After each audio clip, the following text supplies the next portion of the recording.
এই দেখো বন্ধুরা, আজকে আমি তোমার ডিম মাছকে চিচিঙ্গা দিয়ে আর বোয়াল মাছের ডিম দিয়ে ভাজা করবে। এই যে চিচিঙ্গা, তোমরা চিনো এগুলো?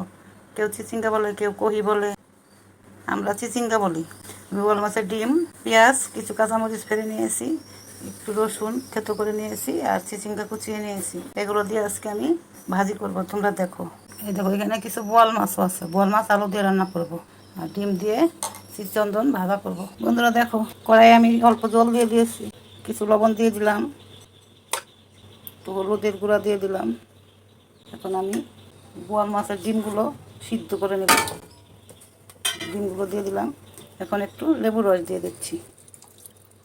বোয়াল মাছ তো একটু আঁশটা গন্ধ ছাড়তে পারে, এই জন্য লেবু রসটা দিয়ে দিলাম,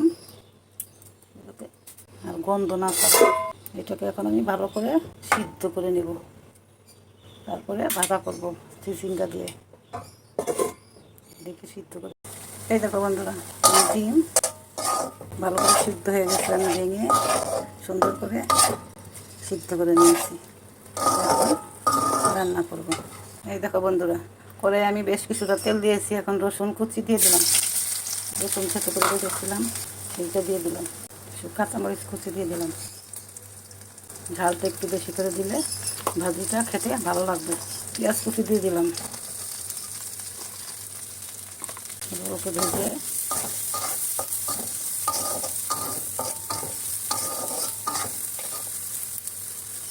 রেসিপি দেখাবো কি, ঢাকা শহরে গ্যাসের যে সমস্যা, সকাল 7টা বাজলে গ্যাস চলে যায়, তারপরে আমাকে ইন্ডাকশন ওভেনে রান্না করতে হয়। দেখো, এভাবে পেঁয়াজ রসুন কাঁচামরিচগুলো ভেজে তারপরে ডিম দিয়ে চিচিঙ্গা দিয়ে দেবো। দেখো বন্ধুরা, হলুদ, মরিচ, একটু মরিচের গুঁড়া আর লবণ দিয়ে পেঁয়াজটাকে ভেজে নিয়েছি। পেঁয়াজটাকে ভেজে নিয়েছি, এখন ডিমগুলো দিয়ে দেবো। ডিম দিয়ে মশলাটা একটু কষিয়ে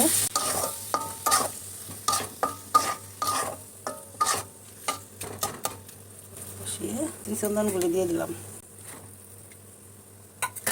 চিচন্দন দিয়ে এখন ভাজা ভাজা করে নিলেই হয়ে গেল আমার বোয়াল মাছের ডিম দিয়ে চিচিঙ্গা ভাজা। ঢেকে সিদ্ধ করব, তারপরে ভাজা ভাজা করে নেব। এই দেখো বন্ধুরা, হয়ে গেছে আমার বোয়াল মাছের ডিম দিয়ে চিচিন্দন ভাজা।